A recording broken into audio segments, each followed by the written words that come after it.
Hey guys, my name is Karan and welcome to our channel Karan Classes. As you know, sir जैसा कि आप लोगों को पता है हमारा क्लास 9th का चैप्टर फर्स्ट चल रहा था जहाँ पे हम लोगों ने अभी तक इंट्रोडक्शन पार्ट फर्स्ट खत्म कर लिया है। और सर ये जो वीडियो है वो इंट्रोडक्शन पार्ट सेकंड के ऊपर बेस्ड है, ठीक है। तो सर आप ये बताएं कि इसके इंट्रोडक्शन कितने हो जाएंगे। तो एक पार्ट हो चुका है, एक पार्ट अभी होने जा रहा है, एक पार्ट और हो जाएगा, मतलब 3 पार्ट हो जाएंगे इंट्रोडक्शन के। अब मैं आपको ये बता दूं कि इंट्रोडक्शन क्यों जरूरी है, क्योंकि आप अभी भी क्लास 9th में आए हो, आपको नहीं पता कि सर आप क्लास 8 तक क्या करते हो गया। डायरेक्ट चैप्टर खोला, सर ने कुछ बताया चैप्टर्स के बारे में, स्टार्ट। ऐसा नहीं है, क्लास 9th में आने के बाद क्या है, आपको इंट्रोडक्शन पढ़ने पड़ेंगे। इंट्रोडक्शन में क्या होता है, तो इंट्रोडक्शन में आपको फार्मूलाज क्या अप्लाई होने वाले हैं, कौन से कॉन्सेप्ट अप्लाई होने वाले हैं, पूरे चैप्टर में, एंटायर चैप्टर की बात हो रही है यहाँ पे, वो बताया जाता है। इसलिए बच्चों आप ध्यान से इंट्रोडक्शन देखो तभी जाके एक्सरसाइज पे आना, ठीक है। ओके, समझ में आ गया इंट्रोडक्शन क्यों जरूरी है। हाँ सर, इंट्रोडक्शन जरूरी है, पढ़ना पड़ेगा, ठीक है। तो इंट्रोडक्शन फर्स्ट हो किया है, जहाँ पे हम लोगों ने कुछ टर्म्स पे बातें की, चर्चा की।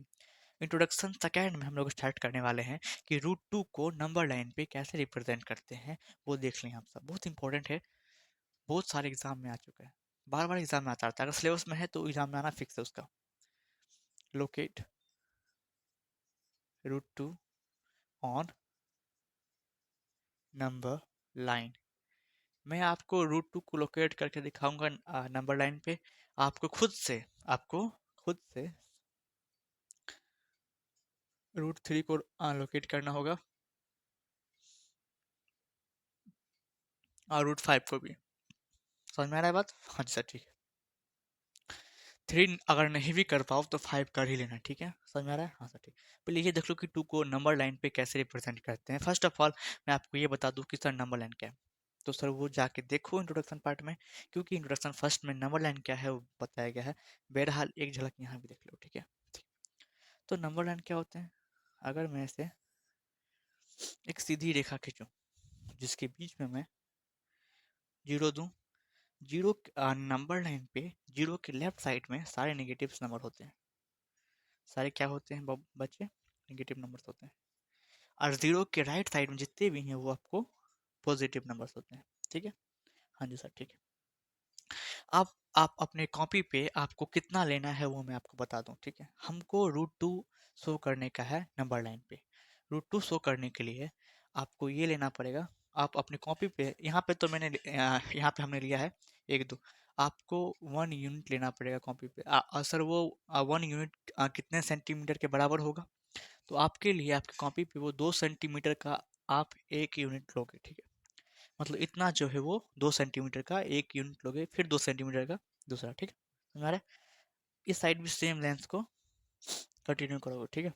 ठीक है सर, ये याद रखना 1 यूनिट जो मैंने लिया है उसको वो 2 सेंटीमीटर का है, ठीक है। हाँ सर, ठीक है। फर्स्ट ऑफ ऑल आपको फर्स्ट यूनिट पे आना है, यहाँ पे प्रोटेक्टर रख के 90 डिग्री को मार्क कर लेना है। प्रोटेक्टर कहने का मतलब चांद है, ठीक है। चांद समझते हो गए? हाँ तो समझते हैं। चांद यहाँ रखोगे, 90 डिग्री मार्क कर लोगे और एक स्ट्रेट लाइन यहाँ पे खींच लोगे, ठीक है। सर ये कुछ टेढ़ा नहीं हो गया? हाँ थोड़ा सा हो गया, इसको इधर कर लेते हैं, ठीक है। इधर, ठीक है। वन मेरा यहाँ पे, ठीक है। जी सर, ठीक है। स्ट्रेट लाइन क्या करोगे, एक मार्क कर लोगे, ये हमारा 90 डिग्री का हो गया लाइन, ठीक है। जी सर। अब क्या करना है सर, यहाँ भी ये तो हमारा 1 यूनिट है ही। अब 1 यूनिट मेजर करके यहाँ पे कंपास कंपास लेना, यहाँ पे रखना और 1 यूनिट इतना ही मेजर करके यहाँ से रख के एक कट लगा देना, ठीक है। ठीक है सर। अब क्या करना है, जीरो को ये जो हमारा कट है उसको मैच करने का है, कुछ इस तरह से। तो आप देख रहे हो कि एक राइट एंगल ट्रायंगल बन रहा है, ठीक है सर। और ये जो हमारा ये जो लंबा साइड आपको दिख रहा है जो कि साइलेंट है, थोड़ा सा लेटा हुआ साइड है, यही हमारा रूट टू का लेंथ है। लेकिन सर हमको तो नंबर लाइन पे दिखाने का है रूट टू, तो ये नंबर लाइन पे कहाँ होगा बता आएगा, नंबर लाइन पे करेंगे। पहले ये समझ लो कि सर ये रूट टू कैसे हुआ, ठीक है। ये हम लिए कितना, 1 यूनिट, ये भी हमारा 1 यूनिट। ये हाइपोटेनस आ गया रूट टू, कैसे हुआ मैं आगे समझाऊंगा। अब यहाँ देख लो, इतना कर लोगे? हाँ सर कर लेंगे। अब अपना कंपास यहाँ रखना, लेंथ खोलना, इतना लेंथ को मेज़र करना और यहाँ पे रख के उसको नीचे खसका देना, मतलब कि यहाँ पे रखना, उसको धीरे धीरे नीचे करते रहना चाहिए। ये एक पॉइंट पे आएगा नंबर लाइन पे, ठीक है। वही हमारा क्या हो जाएगा सर, रूट टू हो जाएगा।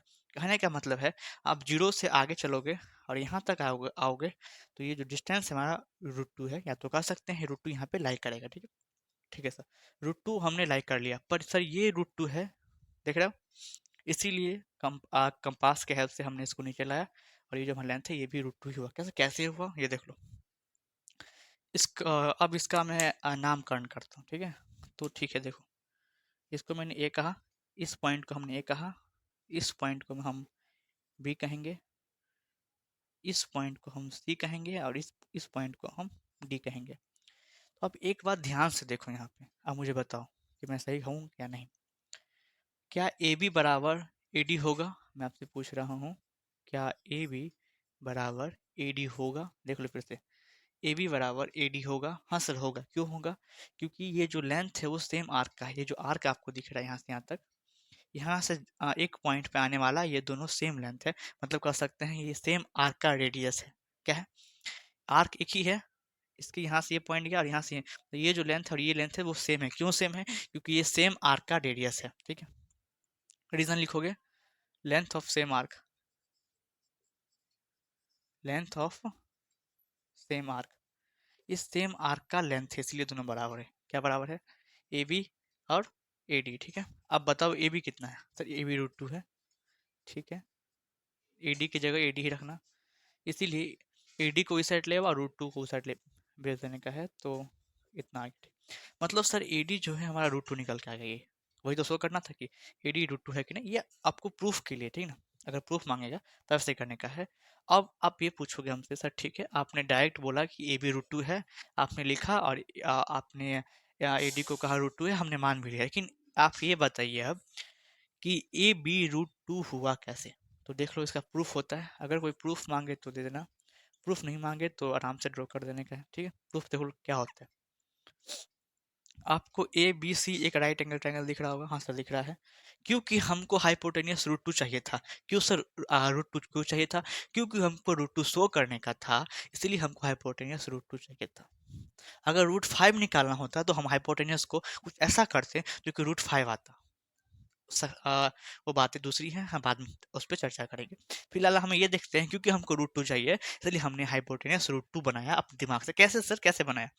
हमने बेस को 1 यूनिट लिया और हमने बेस को 1 यूनिट लिया और परपेंडिकुलर को भी 1 यूनिट लिया। अब देखो, आपको एक फार्मूला पता होगा शायद कि h² equals to P square जोड़ बी स्क्वायर।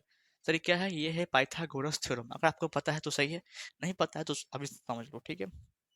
क्या है सर? ये पाइथागोरस थ्योरम एक थ्योरम है, ठीक है, जो कि कहता है कि हाइपोटेनियस का जो स्क्वायर होता है ना, परपेंडिकुलर के स्क्वायर से के और बेस के स्क्वायर के सम के बराबर होता है। मैं क्या कर रहा हूँ, क्या है पाइथागोरस थ्योरम? हाइपोटेनियस का जो स्क्वायर होता है वो परपेंडिकुलर के स्क्वायर के और बेस के स्क्वायर के सम के बराबर होता है। ये हमारा जो सबसे बड़ा साइड है, साइलेंट साइड है, जो लेटा हुआ है थोड़ा सा, सबसे बड़ा साइड, उसी को बोलते हैं हाइपोटेनियस। जो खड़ा है उसको बोलते हैं परपेंडिकुलर, और जो नीचे में है उसको बोलते हैं बेस। अगर ये एक राइट ट्रायंगल है बच्चे, मान लेते हैं, तो इसका जो लेटा हुआ साइड है ना, ये हाइपोटेनस कहलाएगा। इसका जो खड़ा साइड है ना, इसको बोलते हैं पी, मतलब परपेंडिकुलर, और जो नीचे में है उसको बोलते हैं बेस। ऐसे ही हमने यहाँ पे देखा, ठीक है। ठीक, ये फॉर्मूला पता है तो आगे हम लोग मूव करें? हाँ ठीक है सर, करिए, कोई दिक्कत नहीं। एच हम यहीं पर रखेंगे, स्क्वायर को उस साइड ले जाएंगे। तो आपको एक बात पता होगा शायद कि जब स्क्वायर को हम एलएचएस से आरएचएस की ओर ले जाते हैं तो वो रूट में चेंज हो जाता है। पता है? सर नहीं पता है तो देख लो, अभी हमने स्क्वायर को हटा के इस साइड ले गया तो सर वो रूट में चेंज हो गया। हम जो है उसको तो लिखेंगे ही, बेचारा अंदर में आ गया, क्या क्या ही करेगा। एच हाइपोटेनस क्या है सर? वो ए बी है, हाइपोटेनस क्या, यहाँ पे ए बी है, ठीक है। लिखेंगे हम लोग, रूट का रूट लगाएंगे सर, पी का स्क्वायर मतलब परपेंडिकुलर का स्क्वायर। क्या है परपेंडिकुलर? जो खड़ा है, मतलब बीसी, ठीक है बच्चे, बीसी का स्क्वायर, ठीक है। हाँ जी सर, ठीक है। बेस क्या है देख लो, बेस यहाँ पे लेटा हुआ है जो एसी है। क्या है? एसी लिखोगे, एसी का अभी क्या स्क्वायर, मतलब एसी का भी स्क्वायर होगा, ठीक। अब आगे हम लोग सॉल्व करेंगे। बीसी का स्क्वायर क्या है, बीसी कितना है? तो आपको पता है जो बीसी है वो हमने 1 यूनिट लिया है। कितना सर? ये भी 1 यूनिट है बीसी, तो 1 का स्क्वायर लिखें? हाँ जी सर लिखिए, कोई दिक्कत वाली बात नहीं है। एसी कितना है बताओ? सर एसी भी हमने 1 यूनिट ही लिया है। अगर आपको पता हो तो ये जो है 1 यूनिट लिया है, और आप अपने कॉपी पे 1 यूनिट को 2 सेंटीमीटर लोगे, मतलब कि क्योंकि आप 1 सेंटीमीटर ले सकते हो, पर क्या है ना, छोटा बन जाएगा ट्राइंगल, तो फिर दिक्कतें आएंगी आपको सॉल्व करने में, इसलिए मैंने कहा थोड़ा लंबा लो। या तो आप 3 सेंटीमीटर का 1 यूनिट ले सकते हो, लेकिन यहाँ पे एक ही लिखने का है, ठीक है। ठीक है, AC कितना है, AC ये भी 1 यूनिट हमने लिया था, एक का स्क्वायर करोगे, ठीक है, बराबर रूट के अंदर एक का स्क्वायर 1 ही होता है सर, 1 का स्क्वायर 1 ही होता है रूट के अंदर, एक जोड़ेगा 2, मतलब सर देख रहे हो ए बी जो है, इसीलिए ए बी जो है कितना आ गया, ए बी कितना है, √2 आ गया। हमने वही कहा था, मान लो अभी ए बी √2 है, बाद में मैं प्रूफ कर दूंगा, देखो ए बी क्या है, √2 है। हमने आपको कहा था ए बी √2 है, ये हमारा √2 हुआ, और क्योंकि ए बी एडी के बराबर है तो एडी हमारा भी √2 हुआ, तो वही हमारा यहाँ पे क्या होगा, √2 हो गया, ठीक है। अगर आपको बोलेगा नॉर्मली कि आप लोकेट करो √2 को नंबर लाइन पे, तो ऐसे कर देना। अगर बोलेगा प्रूफ, तो प्रूफ भी दिखा देना, अगर नहीं भी बोलेगा तब पर भी प्रूफ दे ही देना। ऐसे में क्या है, अगर 5 नंबर का सवाल आने वाला है एग्जाम में, तो 5 में 5 आपको मिल जाएंगे, ठीक है। हाँ जी सर, ठीक है, ठीक है। आई थिंक बातें समझ में आ रही होंगी, ये समझ में आएगा कि √2 कैसे लोकेट करता है नंबर लाइन, ठीक है। अरे समझ में, आप सर अगर √5 आ गया तो क्या करेंगे, उसमें भी थोड़ी सहायता कर दो आप, तो ठीक है, देख लो बच्चे, एक सेकंड देख लो, ठीक है। मैं अगर दूसरी लाइन बनाऊं, देख लो, अगर हमको देखो, क्योंकि हमको √2 लोकेट करना था नंबर लाइन पे, तो हमने हाइपोटेन्यूज को √2 बनाया, बेस को और ये परपेंडिकुलर को 1 1 लेके। अब बेस को और परपेंडिकुलर को क्या लेंगे, जो हमारा हाइपोटेनियस है वो √5 आ जाएगा। बताओ क्या लेंगे, अगर हम बेस को 2 यूनिट ले लें, कितना सर, 2 यूनिट, और परपेंडिकुलर को 1 यूनिट ले लें, तो हमारा हाइपोटेनियस √5 आ जाएगा। कैसे आ जाएगा, क्योंकि फार्मूला आपको पता है कि एच स्क्वायर बराबर पी स्क्वायर जो बी स्क्वायर होता है, क्योंकि एच यहीं रहेगा, स्क्वायर अपना साइड चेंज करता है तो रूट में चेंज हो जाता है, और रूट अपना साइड चेंज करेगा तो स्क्वायर में आता है, ठीक है। परपेंडिकुलर के स्क्वायर की बात हो रही है, पर हमने परपेंडिकुलर को 1 लिया है, तो 1 का स्क्वायर होगा, प्लस बेस कितना है 2, तो 2 का भी स्क्वायर करेंगे, ठीक है। हाँ, 1 का स्क्वायर 1 ही होगा, 2 का स्क्वायर 4, कितना आ गया, रूट के अंदर 4 1 5, तो देख लो हाइपोटेनस कितना निकल के आएगा, √5। भाई मैं कह रहा हूँ, यहाँ पे हमने बेस को 1 यूनिट लिया है, आप क्या करोगे, बेस को 2 यूनिट लोगे, तो यहाँ से लेके यहाँ तक लोगे, ठीक है। और हाइपोटेनियस मतलब सॉरी, जो हमारा पी है उसको 1 यूनिट लोगे, ये जो है लेंथ जो आर्क वहाँ पे काटोगे वो 1 यूनिट लोगे।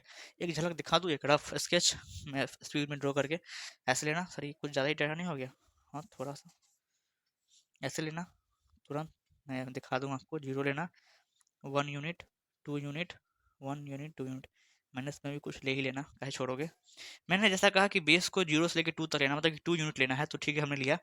यहाँ पे रखोगे प्रोटेक्टर और 90 डिग्री आप यहाँ पे पॉइंट आउट करोगे, एक लाइन मिला दोगे। अब 0 से, अब देखो अभी हमने बेस 2 यूनिट लिया, ठीक है।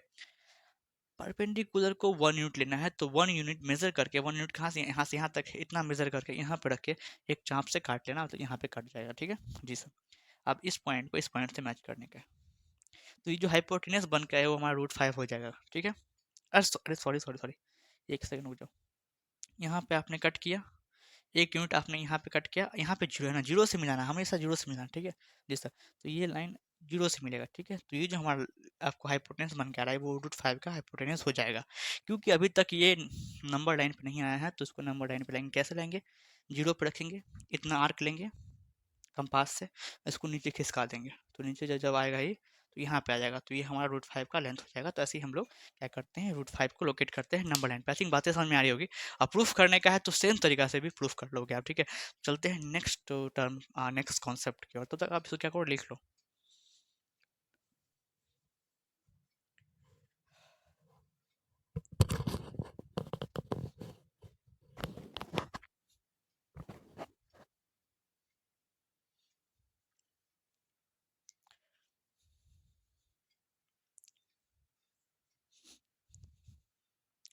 ठीक है सर, आप लोगों ने लिख लिया होगा। अब क्या आप कौन कॉन्सेप्ट पे पास करने वाले हो, तो एक टाइप का सवाल आता है आपकी बुक में, देख लो, इस तरह का रहेगा सर, कैसा रहेगा, तो एक्सप्रेस 0.3 के ऊपर में लाइन खींचा हुआ देख रहे हो, in the form of P/Q, या तो ऐसा सवाल रहेगा, या तो ऐसा रहेगा कि एक्सप्रेस 0.3 के ऊपर में लाइन इन रेशनल नंबर, ऐसा भी क्वेश्चन आता है, ठीक ना। या तो बोलेगा पी वाई क्यू के फॉर्म में चेंज करो, या तो ऐसे बोलेगा इसको आपको रेशनल नंबर बनाना है, ठीक है। दोनों एक ही बात है, दोनों एक ही बात है, ठीक। अब कैसे बनाना है वो देखो। 0.3 उसके ऊपर में ये लाइन लगा है, ठीक ना, रेकरिंग लगा हुआ है। इसका मतलब मैंने आपको अभी जस्ट बताया कैसा, कि जिसके पॉइंट के बाद जिसके ऊपर में रेकरिंग लगा है वो रिपीट करता है। तो 0.3 के ऊपर में लगा है मतलब कि 3 रिपीट कर रहा है, हाँ तो रिपीट कर रहा है, डॉट डॉट, ठीक है। हाँ, आपको क्या करना है, ये जो नंबर है ना उसको लेट करना है। कैसे? लेट एक्स बराबर 0.333 डॉट डॉट, इसको लेट करना है, इसको इक्वेशन फर्स्ट मान लो, ठीक है। हाँ सर ठीक है।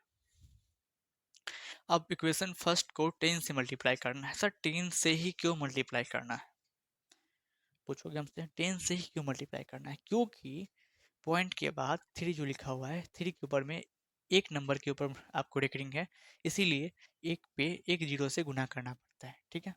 हाँ सर ठीक है। अगर ऐसा रहता 6.25 के ऊपर में रहता रेकरिंग, मतलब दो नंबर्स के ऊपर में रेकरिंग है, तो हम क्या करते, गुने 100 करते। अगर 6.2569 रहता, इसके ऊपर में रेकरिंग रहता, तो हम गुने, क्योंकि 4 नंबर के ऊपर में रेकरिंग है तो एक पे 4 जीरो से गुना करते हैं, ठीक है। क्योंकि यहाँ पे एक नंबर के ऊपर में रेकरिंग है तो हम लोग 10 से गुना करेंगे, ठीक है। ठीक है, समझ में आ रहा है? हाँ समझ में आ रहा है, ठीक है।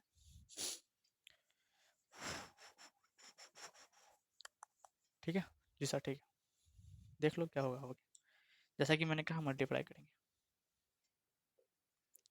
Multiply equation first by 10 on both side, दोनों साइड करेंगे।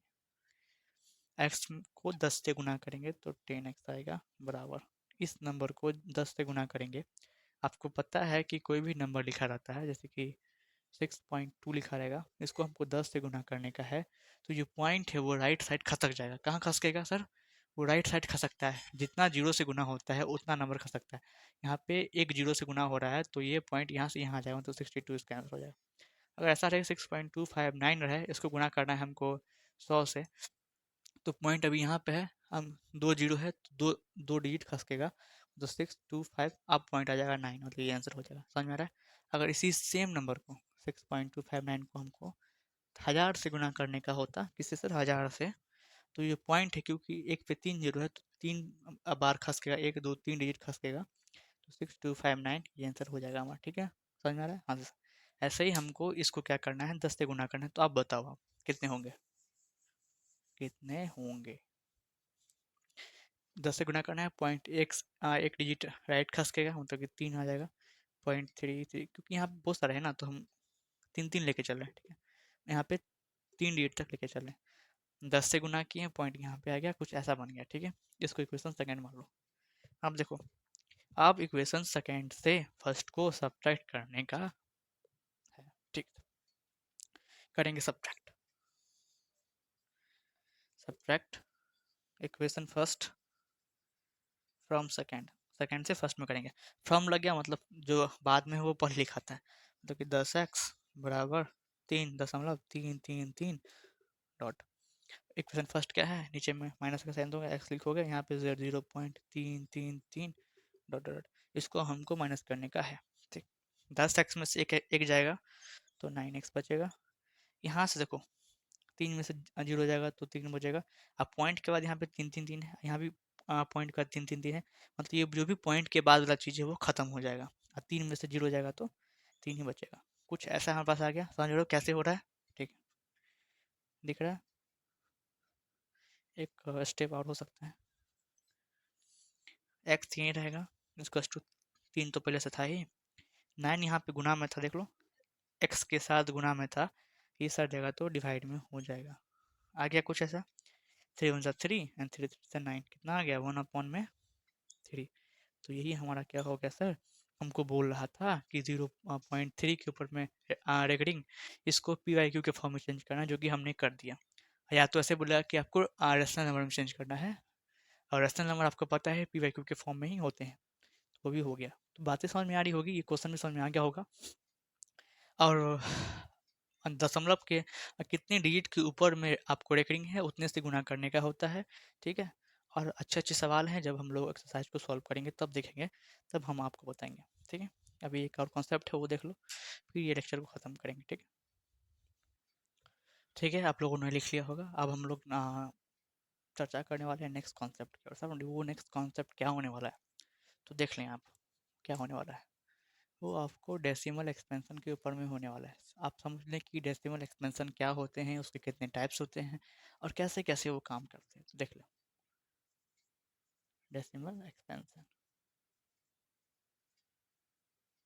ठीक है। मैं आगे जाके पूरा पूरा डेसिमल एक्सपेंशन नहीं लिखने वाला हूँ, उसके जगह मैं शॉर्ट फॉर्म का यूज़ करूँगा, डी ई, ठीक है। अगर ऐसा लिखा हो तो समझ लेना वो डेसिमल एक्सपेंशन सर लिखना चाह रहे हैं, ठीक है। देखो,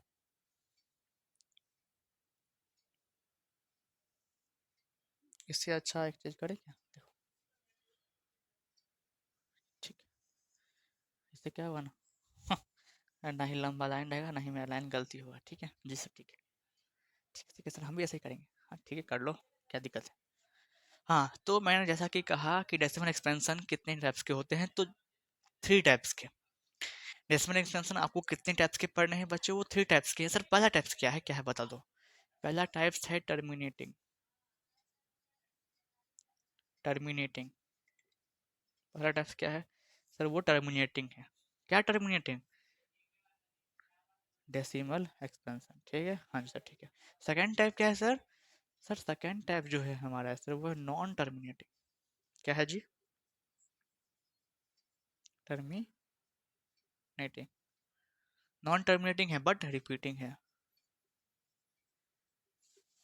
बहुत सारे बुक में आपको रिपीटिंग की जगह रेकरिंग भी लिखे हुए मिलेंगे, तो घबराना नहीं।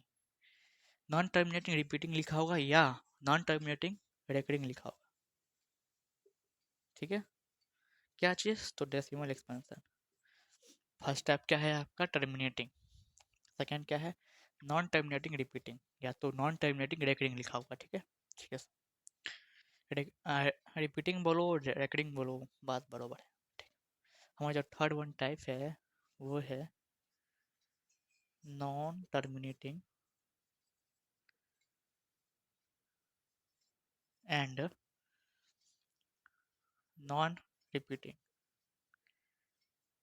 फिर से मैं कहा दूँ, रिपीटिंग कहो चाहे रेकरिंग कहो, बहुत सारे बुक में अलग अलग लिखे हैं, घबराने की जरूरत है नहीं आपको।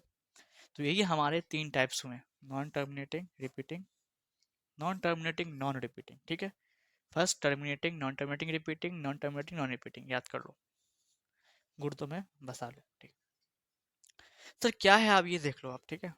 तो अगर मैं आपको एग्जांपल दूं, एग्जांपल से पहले आप मेरे लिए एक डिवाइड कर दो। तो क्या सर, आपको 2 से 5 में डिवाइड करने का है। सर क्या बोल रहे हो, हाँ हाँ सही बोल रहा हूँ, करके बताओ। तो ठीक है सर, करेंगे तो 2 दूनी 4 होगा, एक जाएगा। आप यहाँ पॉइंट देंगे तो 0 आएगा, 2 पंचे 10 हो जाएगा। कट गया, कट गया, हाँ सर कट गया। तो देख रहे हो कि पहले तो मैं ये बता दूं कि टर्मिनेटिंग जो वर्ड है इसका मतलब होता है समाप्त हो जाना। एक समय आना आता है जब वो अंत हो जाता है, अंत हो जाना, टर्मिनेट हो जाना, खत्म हो जाना, मतलब कि एक वर्ड टर्मिनेट से ही टर्मिनेटिंग आया है, ठीक है जी, हाँ सर ठीक है। मतलब ये एक ऐसा डेसिमल एक्सपेंशन होने वाला है जो कि एक समय बाद टर्मिनेट कर जाएगा, यानी खत्म हो जाएगा। जैसे कि आप देख रहे हैं, आप डिवाइड लगने वाला नहीं है, मतलब पॉइंट के बाद ये खत्म हो गया। ऐसा डेसिमल एक्सपेंशन जो कि पॉइंट के बाद एक समय बाद खत्म हो जाए, उसी को बोलते हैं टर्मिनेटिंग डेसिमल एक्सपेंशन। एग्जांपल मैं इसका लिखूं तो 2 पॉइंट सॉरी 2.5 6.256, यहाँ जाके अगर पॉइंट का देखो खत्म हो जा रहा है ना, बस समझ लो ये टर्मिनेटिंग है। थर्ड वन 9.2576, इसके बाद खत्म हो गया मतलब है टर्मिनेटिंग है। और बहुत सारे एग्जांपल्स इसके हो सकते हैं, etc, ठीक है, हाँ सर ठीक है। आई थिंक आपको पहला डेसिमल एक्सपेंशन समझ में सर आ गया होगा, ठीक है। बात कर लेते हैं दूसरे वाले की। मैं आपको ऐसा कहूँ कि आप 3 से 10 में डिवाइड करो, तो आप करोगे, हाँ सर करेंगे, करो। 3 तिया 9 हो जाएगा, हाँ सर 10 में से 9 गया तो 1 बचेगा। पॉइंट देंगे, एक 0 बैठाएंगे, फिर 3 तिया सर 9 आ जाएगा। फिर करेंगे, 10 में से 9 गया तो 1 बचेगा। पॉइंट दिए हुए हैं, एक 0 और बैठाएंगे, फिर 3 तिया 9, फिर 1 आएगा, फिर 0 देंगे, फिर 3 तिया 9। आपका कॉपी पूरा भर जाएगा और हमारा बेड भी हमारा बोर्ड भी पूरा भर जाएगा, लेकिन ये डेसिमल जो है ख़त्म होने वाला नहीं है, ख़त्म होने वाला नहीं है, तीन तीन तीन तीन तीन तीन रिपीट करते जाएगा। तो ऐसे डेसिमल एक्सपेंशन जो कि पॉइंट के बाद रिपीट होते जाते हैं, that type of decimal expansion is non as non terminating repeating decimal expansion. ठीक है, एग्जाम्पल दो सर इसका। ठीक है, एग्जाम्पल देख लो, अच्छे से मैं एग्जाम्पल दूँ। जैसे कि ये देख लो, अगर देखो और एक बात और समझ लो, एक एग्जाम्पल तो यही लेते हैं हम, 3.33 डॉट डॉट डॉट, मतलब कि और बहुत आगे तक जाने वाला है। ठीक है, आप इसको ऐसे लिखो चाहे तो, या ये 3.3, क्योंकि पॉइंट के बाद 3 हमारा रिपीट हो रहा है, तो 3 के ऊपर में एक लाइन खींच देना। ये लाइन रिप्रेजेंट करता है, जिसके ऊपर में ये लाइन खींचा हुआ है, समझ जाना वो रिपीट करते जाएगा अनंत काल तक। ठीक है, तो सर पॉइंट के बाद 3 पे लाइन खींचा, इसका मतलब 3 क्या है सर, रिपीट करते जा रहा है। ठीक है, हाँ ठीक है, और एग्जाम्पल है तो 6.252525 सर रिपीट करते जा रहा है।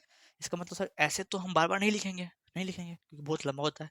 तो इसीलिए जो भी मैथमेटिशियंस है उसको क्या किए सर, 6 पॉइंट का पॉइंट लिखे, क्योंकि 2525 रिपीट हो जाता है, तो 25 के ऊपर में ये लाइन खींच दिए। ये लाइन को आप रेकरिंग भी बोल सकते हो, इसको क्या बोलते हैं सर, रेकरिंग भी बोलते हैं, या तो उसको लाइन बोलो या तो उसको बार बोलो, इसका तीन तीन नाम है। ठीक है जी सर, ठीक है। लाइन है इसका मतलब ये क्या है, 2525 देखो रिपीट कर जा रहा है। अगर ऐसे हो कि 7.29595 ऐसे करके, तो आप देखो क्या रिपीट करा है वो देखो, तो देखो कि टू एक ही बार लिखा है, फिर बाद में नहीं लिखा है। 9595 रिपीट कर रहा है, 9595 रिपीट कर रहा है, तो जहां तक नहीं रिपीट कर रहा है वहां तक तो लिखेंगे 7.2। ठीक है, रिपीट क्या कर रहा है, 9595, तो 95 लिखेंगे। ठीक है, और उसके ऊपर में एक रेकरिंग लगा देंगे। इसका मतलब क्या है कि 9595 क्या है, रिपीट होते जाता है। तो ऐसे डेसिमल एक्सपेंशन जो कि एक समय के बाद पॉइंट के बाद रिपीट होते जाते हैं, that type of decimal expansion is non as non terminating repeating. I think ये भी समझ में आ गया होगा। हम थर्ड पे चर्चा कर लें। इसका डायरेक्ट एग्जांपल लेंगे, डिवाइड करके नहीं देखेंगे। ठीक है जी सर, आपको देखना है तो देखो, खोजो एग्जांपल, मिल ही जाएगा। ठीक है, पहला एग्जांपल लेते हैं। ऐसा आपको दिखे कि 0.1 0.1 0 0 0 1 0 0 0 0 ऐसे ही आगे बढ़ता जा रहा है, मतलब कि ये एक ऐसे डेसिमल एक्सपेंशन है जो ना ही टर्मिनेट हो रहे हैं। नॉन टर्मिनेटिंग का मतलब ना ही टर्मिनेट, खत्म नहीं हो रहा है, बढ़ते जा रहा है, और रिपीट भी नहीं कर रहा है। नॉन रिपीटिंग, रिपीट भी नहीं कर रहा है, देख लो कहीं भी रिपीट कर रहा है। वन, आप बताओ कहाँ रिपीट कर रहा है, बताओ कहीं पे रिपीट कर, देखो तो 1 0 है, फिर 1 0 0 आ गया, फिर 1 पे 3 को 0 आ गया, मतलब रिपीट कर ही नहीं रहा है। ये अलग अलग अंक आ रहे हैं। और एग्जाम्पल हैं तो 6.25 9 25 3 को 9, ऐसे ऐसे करके रिपीट करते हैं। तो रिपीट हो रहा है। अगर हम ऊपर में लगाएंगे वो रिकरिंग, तो कहाँ लगाएंगे बताओ, रिपीट, रिपीट देखो तो 2 5 के बाद एक 9 है, फिर 2 5 के बाद 2 को 9 है, फिर 2 5 के बाद 3 को 9, तो ये रिपीट नहीं हो रहा है और ये ख़त्म भी नहीं हो रहा है, तो इसी को बोलते हैं नॉन टर्मिनेटिंग। ना ही ख़त्म हो रहा है एंड नॉन रिपीटिंग, ना ही वो रिपीट कर रहा है। That type of decimal expansion is non as non terminating non repeating. ठीक है, समझ में आ रहा है। इसमें क्या था, नॉन टर्मिनेटिंग, खत्म नहीं हो रहा था, तो खत्म नहीं हो रहा है, आगे बढ़ रहा है, लेकिन रिपीट कर रहा था। इसमें क्या है कि टर्मिनेट हो जा रहा है, खत्म हो जा रहा है एक पॉइंट के बाद। ठीक है, हाँ सर ठीक है, एक समय के बाद क्या है, खत्म हो जा रहा है। तो यही हमारे तीन टाइप्स है डेसिमल एक्सपेंशन के। अब आप ये जान लो कि सर हमारा जो फर्स्ट टाइप है टर्मिनेटिंग है, जो सेकेंड टाइप है नॉन टर्मिनेटिंग रिपीटिंग, ये दोनों किस में लाइक करते हैं, ये दोनों किस में लाइक करते हैं वो देख लो। अगर आपको ऐसा डेसिमल एक्सपेंशन मिल जाए, कुछ ऐसा और कुछ ऐसा, बस यही दोनों की बात कर रहे हैं अभी हम, तो वो रेशनल नंबर्स में आएंगे। कैसे सर, रेशनल नंबर्स में आएंगे। सर रेशनल नंबर्स हो तो पी वाई क्यू के फॉर्म में होते हैं। आगे तो सुनो, rational number in decimal form, in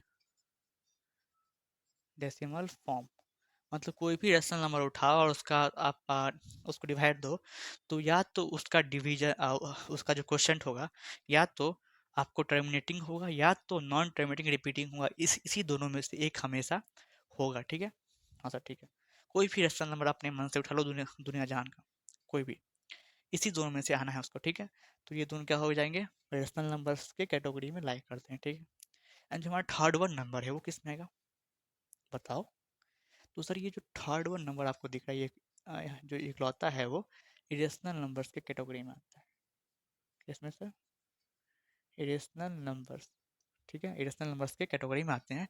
irrational numbers in decimal form बोल सकते हो, मतलब कोई भी इरेशनल नंबर उठाओ, कोई भी इरेशनल नंबर उठाओ, उसको डिवाइड दो, तो वो नॉन टर्मिनेटिंग नॉन रिपीटिंग ही होते हैं। जैसे कि आपको एक और एग्जांपल लें तो आपको पाई, जो पाई की वैल्यू है वो आपको नॉन टर्मिनेटिंग नॉन रिपीटिंग है, ना ही वो खत्म हो रहा है ना ही वो रिपीट हो रहा है, बढ़ते जा रहा है, कुछ से कुछ आता जा रहा है।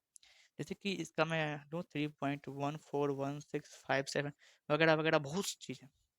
मेनली आपको अप टू 4 डेसिमल प्लेस तक याद करना होता है, लेकिन यहाँ पे पाई की वैल्यू जो है बहुत बड़ी है, इतनी बड़ी है कि इतनी मोटी बुक आती है उसकी। अगर आपको याद करने का शौक है तो जाके याद कर लो, फालतू का, ठीक है।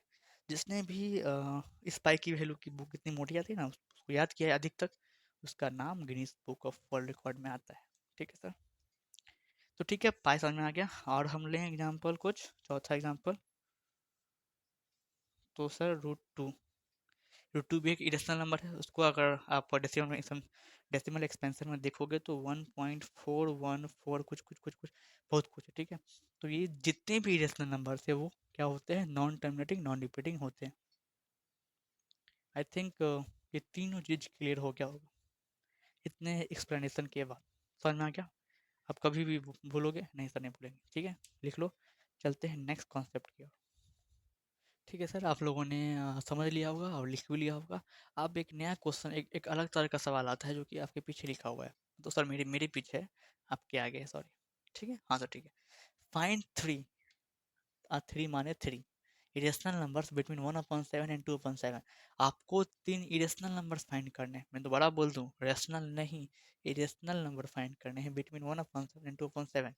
ऐसे भी सवाल आते हैं, कैसे कि find three irrational numbers between two rational number 1/7 2/7, क्योंकि ये दोनों क्या है, रेशनल नंबर है। तो आपको ये कह रहा है कि दो रेशनल नंबर्स के बीच में तीन इरेशनल नंबर फाइंड करने हैं। समझ में आ गया। अब कैसे का वो देखें, क्योंकि इरेशनल नंबर्स हम लोग पढ़े हैं इन डेसिमल फॉर्म, आपको आता है, हमने समझा है अभी। तो क्या करेंगे, इसको पहले हम, जो कि 1/7 लिखा हुआ है, आइए 2/7 लिखा हुआ है, हाँ सर। हमको इसको डेसिमल फॉर्म में चेंज करना है फर्स्ट ऑफ ऑल। तो रफ में करो, चाहे जहाँ करना है वहाँ करो। 1 से करेंगे, 7 में डिवाइड देंगे, ठीक है। अरे सॉरी सॉरी, 7 से 1 में करेंगे। तो क्योंकि ये बड़ा डिजिट है, तो नहीं लगेगा, जीरो लगेगा, पॉइंट लगेगा, ठीक है। पॉइंट देना पड़ेगा यहाँ पे, फिर जीरो आएगा यहाँ पे, ठीक है जी सर। 7 लगेगा, 3 बचा, जीरो देंगे, चौक लगाएंगे, 7 चौक 28 लगेगा, फिर दो, फिर कट जाएगा, पॉइंट है तो एक जीरो और बैठेगा, दो 7 दूनी 14, फिर 6 बचेगा, काट दो, फिर 6 है, आप क्या करेंगे फिर जीरो देंगे हम लोग, फिर 7 से लगाएंगे, और क्या, तो 7 से लगाएंगे, 8 सा करेंगे, 8 जा 56, बचेगा 4, कट गया, फिर आ गया जीरो, 7 चौक 28, तो 7 5 सा 35 करेंगे, 5 बचा, काट देंगे, दिख रहा है, हाँ सर दिख तो रहा है। जीरो देंगे, फिर लगेंगे 7 7, तो 7 7 जा कितना होता है, दिख रहा है आप सबको नीचे तक। हाँ सर, एक स्टेप और लिख सकते हैं, 7 7 जा 49 होता है। जब 50 में से 49 जाएगा तो सर 1 बचेगा, दिख रहा है वहाँ तक, दिख रहा है, एक दिख रहा है, नीचे में लिखा हुआ है, तो 1 बचा, ठीक है। ये आपको कट गया, तो 1 बचा, फिर पॉइंट है तो एक जीरो और देंगे यहाँ पे, देखो फिर से 10 आ गया। हमने 10 को डिवाइड करना स्टार्ट किया था, फिर से नीचे में 10 आ गया। अब जब तक 10 नहीं आता है तब तक हमको डिवाइड करने का होता है, ठीक ना, हाँ सर ठीक है। नीचे में 10 आएगा, मतलब कि फिर इतना रिपीट करेगा, बार बार रिपीट करेगा इतना, मतलब सर ये हो रहा है, ठीक है। अब हम डिवाइड देंगे तो इतना के बाद फिर रिपीट करेगा, क्योंकि ये बार बार रिपीट करेगा, इसलिए इसके ऊपर में ये हम ऐसे करके रेकॉर्डिंग दे देंगे। इसको यहाँ लिख लेंगे 0.1 4 2 8 5 7, इसके ऊपर में रेकॉर्डिंग, ठीक है। इसको हमने डिवाइड कर लिया, अब 7 से 2 में डिवाइड देने का है, ठीक है सर, ठीक है। तो 0 दशमलव देंगे, एक पॉइंट देंगे सर, 2 टाइम्स में 14 लगेगा, 6 बचेगा, पॉइंट है जीरो। अब बताओ 8 था सर 56, 4 कट गया, जीरो बचेगा, 7 5 से लगाओगे 35 में आते हुए 5 आएगा, कट जाएगा, जीरो बचेगा, जीरो वहाँ उतारें, फिर 7 7 से लगाओ 49 आएगा, 1 बचेगा, कट गया, जीरो आएगा, 7 1 जा 7 लगाओ, फिर 3 जीरो बचेगा, फिर 7 चौक 28 लगाओ। अब 30 में से 28 गया तो 2 बचा, ये कट गया, फिर जीरो आ जाएगा। देखो हम लोगों ने 20 को डिवाइड करना स्टार्ट किया था, फिर से नीचे में 20 आ गया। जब तक नीचे में ये जो ऊपर में नंबर आता है वो नहीं आ जाए तब तक हमको रुकना नहीं है।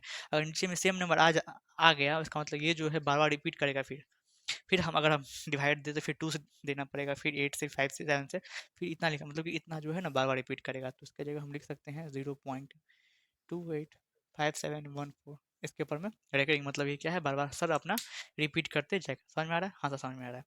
आपको ये जो डिवाइड है या तो रफ में करिए या तो सामने करना है तो आप कर सकते हो, लेकिन रफ में करोगे तो वो भी सही रहेगा। आप पे डिपेंड करता है कि आप डिवाइड कहाँ करते हो। ठीक है, ठीक है सर। इतना कर लेंगे, ये डिवाइड करके लिखेंगे, फिर डिवाइड करके लिखेंगे। अब इस दोनों के बीच में हमको 3 इरेशनल नंबर कितने, तो लिखोगे यहाँ पे क्या sir, 3 irrational numbers between. Between का शॉर्ट फॉर्म होता है बिटवीन 1/7 एंड 2/7 बराबर। बताओ क्या क्या होगा सर, वो तो आपको बताना है, हाँ मुझे ही बताना है। देखो हम लोग क्या करेंगे, पॉइंट के 2 अंक बाद तक देखेंगे। सर यहाँ पे 14 लिखा हुआ है, यहाँ पे पॉइंट के 2 अंक बाद तक यहाँ पे 28 लिखा हुआ है, दिख रहा है? हाँ सर, मतलब यहाँ पे 14 है, यहाँ पे 28 है, ठीक है, बाद में का कोई मतलब नहीं हमको। यहाँ पे 14 है, यहाँ पे 28 है, इसके बीच में 3 हमको इरेशनल नंबर लिखने का है।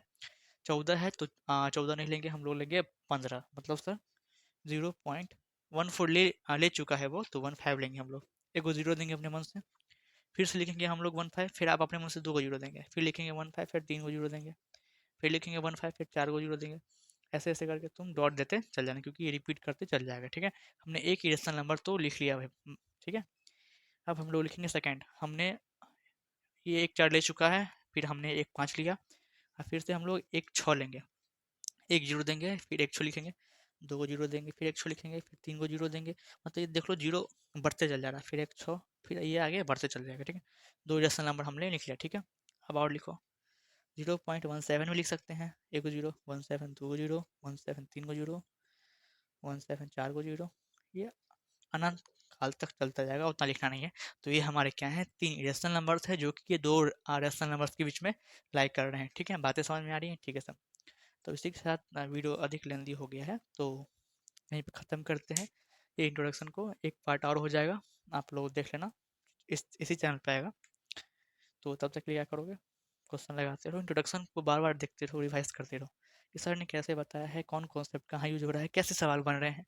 ठीक है, तब तक के लिए take care and bye bye.